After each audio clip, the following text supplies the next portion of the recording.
You're listening to Online Pet Health Podcasts with Dr. Megan Kelly. Continuing education for veterinarian rehabilitation therapists. Learn more at onlinepethealth.com.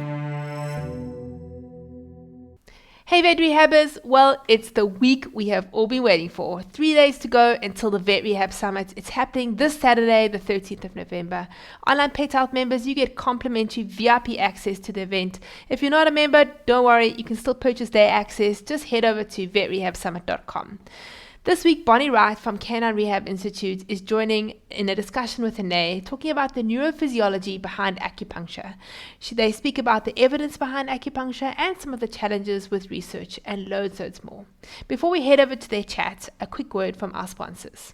Choosing the right therapy laser and PMF systems for your practice are big decisions, and that's why Response System has been helping to make that decision easier for over 35 years by offering Class 3B and Class 4 lasers, as well as a full line of PMF products designed for both small animals and horses. All of their systems are fully rechargeable and adapted to international grids, and you can find out more at responsesystems.com. You can also come and chat to Response Systems, Canine Rehab Institute, and loads more exhibitors at the Vet Rehab Summit. This Saturday, guys, 13th of November, looking forward to seeing all of you online. You can find out more at vetrehabsummit.com. Over to Anae and Bonnie. Hi, Bonnie. Good morning. Thank you so much for joining us today. I'm glad you could make it nice and bright and early. We are going to be chatting about acupuncture and about the CRI course on acupuncture. So I want to know from you, Bonnie, we're asking everyone this question, and with good reason. Our Vet Rehab Summit theme for the year is research meets reality. Bonnie, what is the research article that you quote most often, or that's made the biggest impact on your practice or way of thinking? I think I'll go back to a paper from 2012 that talks about the neural acupuncture unit. It's by Dr. Zhang, Z-H-A-N-G, in Evidence-Based Complementary and Alternative Medicine from 2002. And in this article, he's just talking about the physiology of the peripheral nervous system, essentially, and looking at the neurologic underpinnings of these acupuncture points. And for me, that was a huge jumping off place to really focus on all physiology, but in anesthesia, we focus a lot on the spinal cord and the brain and receptors that are in there. And that was really the first article that really drew my attention more to the peripheral nervous system. And now I think I have a number of things that I do in pain medicine that actually work through that peripheral compartment, not just acupuncture, but things like ice and stretching and massage and laser. So it was really kind of an awakening into looking more at the peripheral nervous system and how then that interfaces with the central nervous system. So I think it's a really great, just kind of fundamental basic science article. So that question leads us to the next point, right? So Bonnie, will you tell us a little bit more about both yourself and the course that the CRI is offering on acupuncture?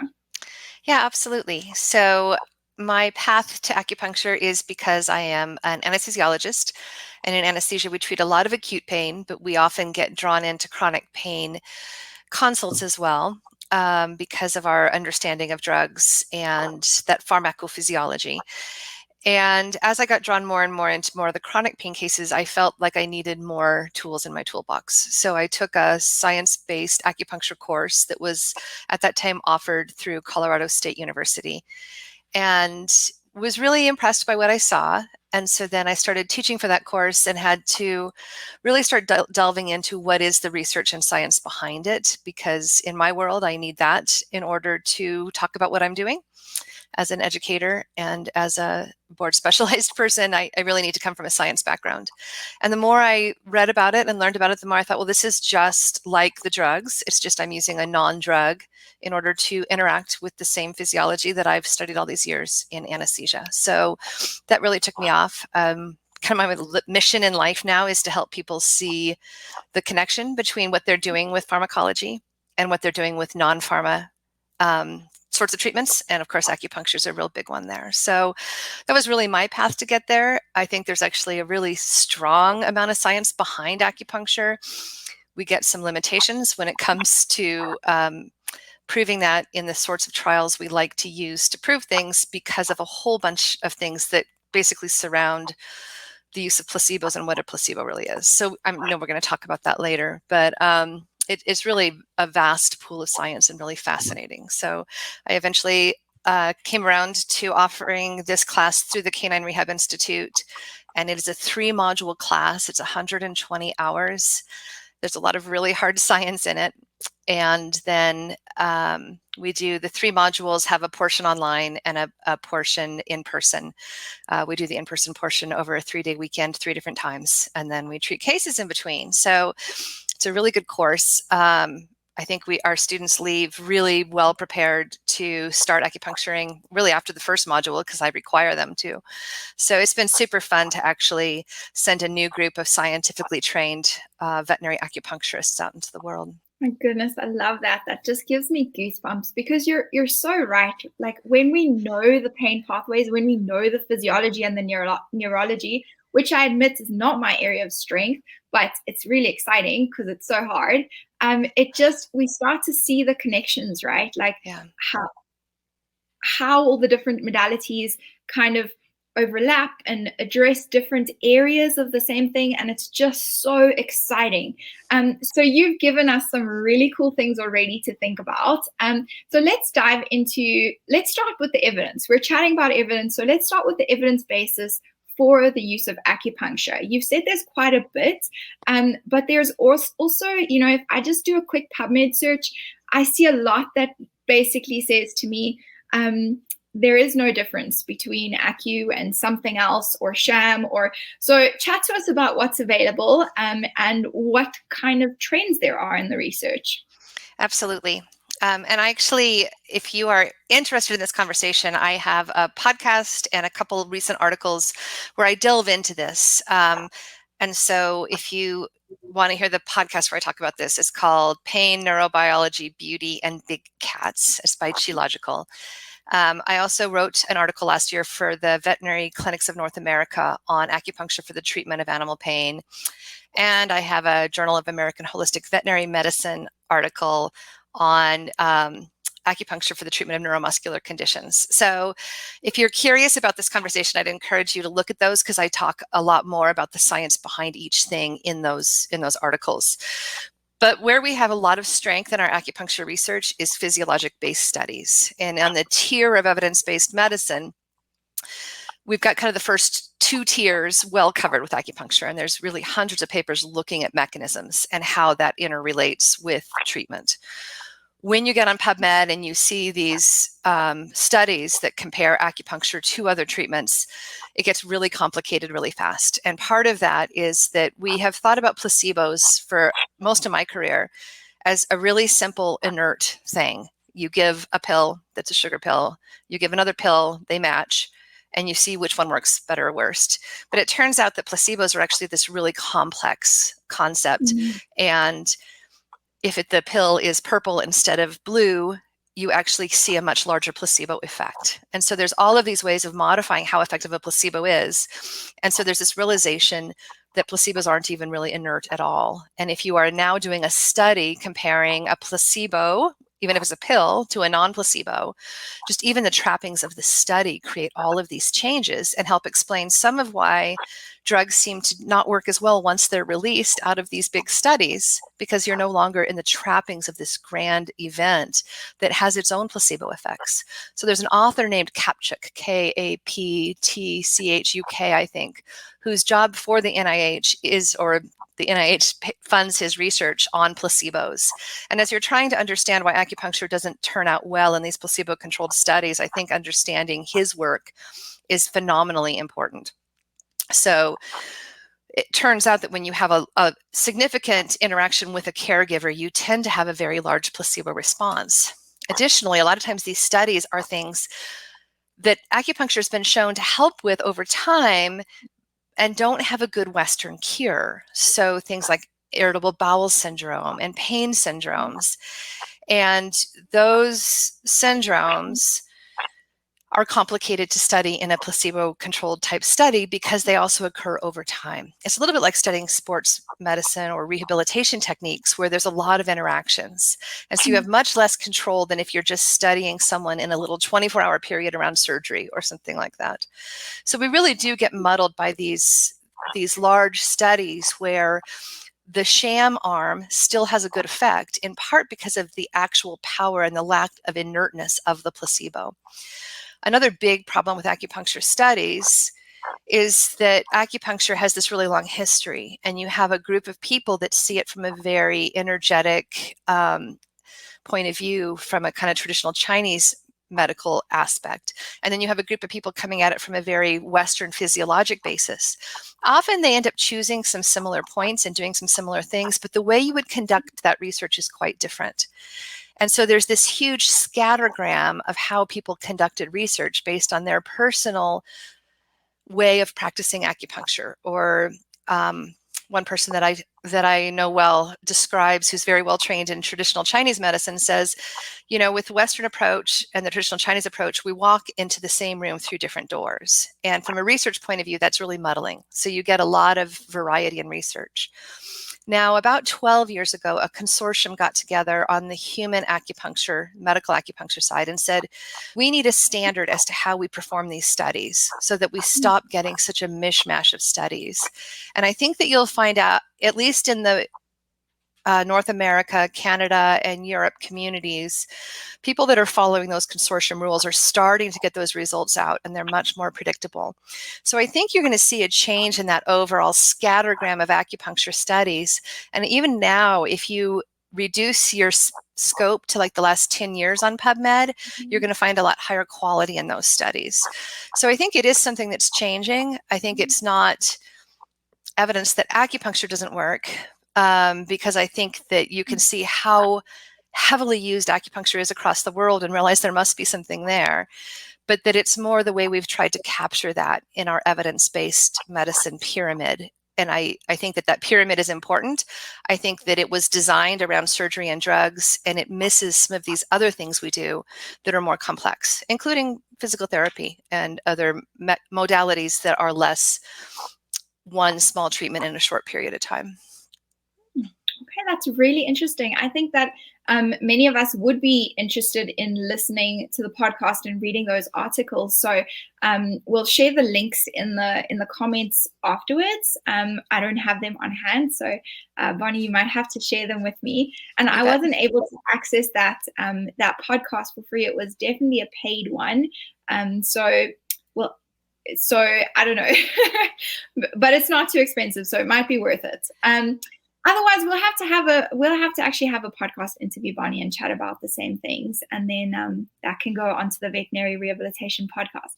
So, okay, so the kind of research behind acupuncture is being sort of standardized, and we're getting to understand how to test it, right? How to provide evidence for what we're doing a little bit better, which is really exciting. And I love that you've said, like, there are a lot of interactions and other things at play.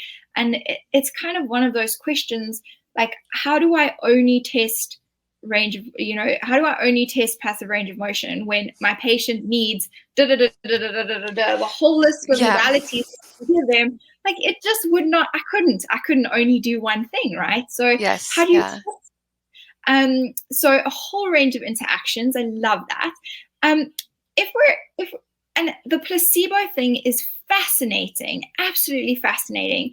Can we chat a little bit more about that? I think because there's a difference between like a placebo pill that you're taking, which is just a sugar pill, and like sticking a placebo needle in someone or a sham needle in someone. So is the needle having an effect wherever it is, or is there really like sham needling?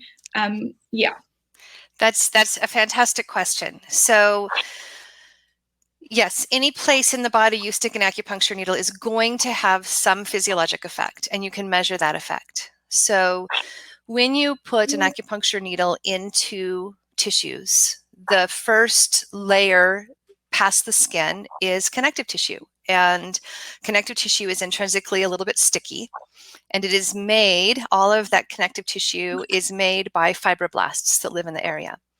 And one of the big peripheral mechanisms of acupuncture, or the link between that needle and the nervous system, because acupuncture modifies the nervous system, the link there is the fascia. As you twist that needle, the collagen sticks to the needle and you pull on the fibroblasts. And the job of fibroblasts, everybody that does physical therapy knows this, is to undergo mechanotransduction, to notice when it's being tugged on, getting that physical force of tugging. And then it undergoes a whole bunch of metabolic and even genetic changes. So as you tug on that fibroblast, it becomes activated. It sends out a bunch of chemicals. It talks to nerves in that area, and it tugs on other fibroblasts that live near it. So there are studies by Dr. Langevin over and over through the years, probably going back 30 years now, that show that when you put a needle in, you get that twisting, you get the activation of the fibroblasts, and that starts creating a milieu of chemical changes at the tip of the needle that then ascends the nervous system and creates homeostatic changes throughout the nervous system. That happens everywhere.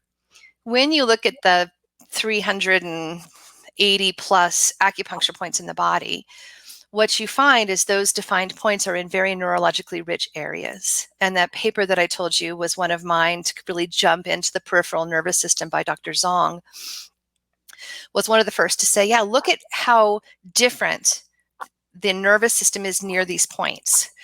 The points were found by observation, but then when you dissect them, you realize these are really neurologically rich points. And it could be because that's where a deep nerve is first becoming peripheral, so you can first reach a really important deep nerve. It relates to how complex the innervation is at those points. You need to have sympathetic and parasympathetic and somatic fibers, and you need to have like really interesting innervation there. So when you put a needle in near a true acupuncture point, that fascial response that occurs everywhere has a much greater neurologic response than if you put that needle somewhere else. So for sure, a lot of acupuncture research has been muddied by the fact that people used real needles somewhere else and still got a measurable effect from those needles. We now have some functional MRI imaging that shows that when I put a needle in a sham point and I put a needle in a true acupuncture point, the difference that the brain sees is actually fairly dramatic. But we're looking at a body-wide effect. And so if you're just measuring one little thing, which is how we do physiology, you can measure an effect from putting that needle anywhere. And so that really does compound the problem with sham needling. And in fact, this consortium that I told you got together and decided what to study doesn't allow needles put anywhere, because those needles are all having a physiologic effect. And so that's not a sham at all. You're actually having an active sham. It just should be a little less active, but comparing the amplitude of an effect is very difficult in these studies. So yeah, the whole sham thing falls into that. So they also have these sham needles that stick to the skin, and the needle, you can't tell, but the needle doesn't really go in. And so the suggestion is to use needles like that because you'll get less physiologic response. But you'll find that the vast majority of papers out there didn't operate that way. So that's one of the big changes that you'll see coming out in modern acupuncture literature. Oh, that's quite interesting and exciting. I love it. I know that there are a lot of people who stimulate acupuncture points in different ways, right? So whether it's using a needle or it's using your finger or a pen or a laser, what are your thoughts on that, Bonnie? And is there any evidence that's kind of supports using something other than a needle? Yeah, so again, another great question.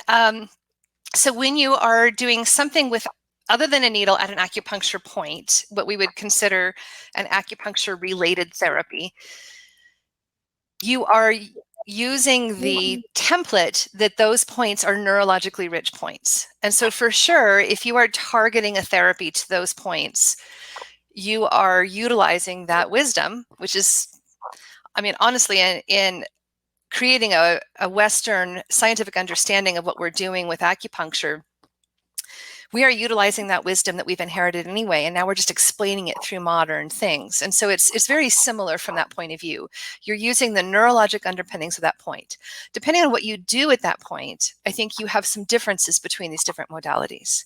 So when I shine a laser light at an acupuncture point, I'm skipping the fascia part of that. I am not pulling on the fascia. I'm not getting mechanotransduction.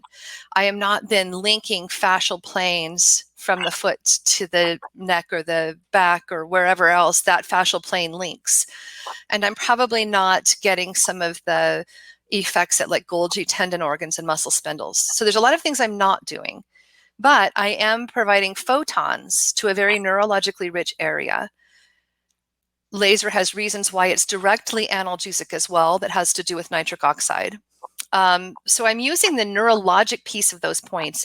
I may not be using all of the other pieces of it. Some people that practice acupuncture will also inject things like B vitamins.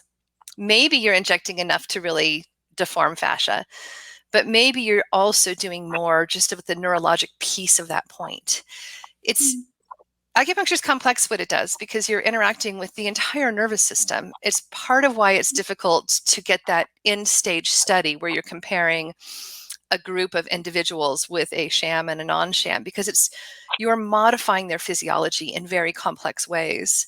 And I think that when you think about those points and doing things that aren't with a needle, you're still using that. It's just some of the characteristics may be different. Okay, perfect. So shall we chat a little bit about some of those mechanisms? So I think that in terms of the neurology and the kind of physical response of fascia, we've touched on that. What about a hormonal response? Is there a hormonal mechanism as well? Yeah, absolutely. So part of the hormonal response, when you think about acupuncture, one of the things I want you to think about are homeostatic mechanisms in the body, and which are our major homeostatic mechanisms. And obviously pain is an obvious one, and the one we talk about frequently. But the immune system is also a homeostatic system. And the various hormonal systems are similar. So when you think about acupuncture being used to help women conceive or regulate their periods and things, that's one of the very well-established uses of acupuncture on the human side in the Western world. So when you take a homeostatic system and try to intervene with that, that's one of the things acupuncture is very good at. And honestly, we do that with our drugs too. We just don't think about it. We're being a little more controlling and maybe a little less modifying when we interact with these homeostatic systems. So part of understanding the hormonal influence of acupuncture is also understanding the link between the parasympathetic nervous system, primarily the vagus nerve, but the parasympathetic system in the sacral region is implicated as well. And that parasympathetic nervous system is actually a critical balancer of your immune system. And so they're now seeing the vagus nerve in particular as being this neuroimmune modulator that really influences our entire immune system. And then immune systems and hormonal systems get very tied together as well. And we've known since the 1970s, really, since we started looking at acupuncture through that more Western lens, that the vagus is heavily involved in a lot of acupuncture points. So especially the ones, if you get on the internet and say, well, which points can we use for immune modulation? And you look at the amount of parasympathetic input to those points, those are points that are much heavier on the basically parasympathetic nervous system. And the immune balance is a really important piece of that. The other thing to realize is I talked about the peripheral compartment and I talked about the nerves and I talked about the fascia, but realize that it's actually the fascia in that peripheral nervous system that creates the lymphatics and the flow of fluid that goes through the lymphatics. So I think we all learned in vet school that every time your heart beats and blood goes through the arterial tree into that little microvascular system, then the fluid goes into the venous side too. But it turns out every time your heart beats, some of the fluid is leaking out. And now that we understand more about the glycocalyx, now I'm turning into the anesthesiologist again, we realize that actually a lot of fluid leaks out every single time your heart beats. And it's all carried up through the lymphatics that form from that little microcirculatory region. Well, that's all fascia. And so fascia is really the home to the lymphatics. And Dr. Langevin, the author that talked about the fibroblasts, has now moved on to studying mostly cancer, because it turns out that the fascia and the lymphatics have a huge influence on the immune system, which makes sense because that's actually where the immune system exists is within those lymphatics.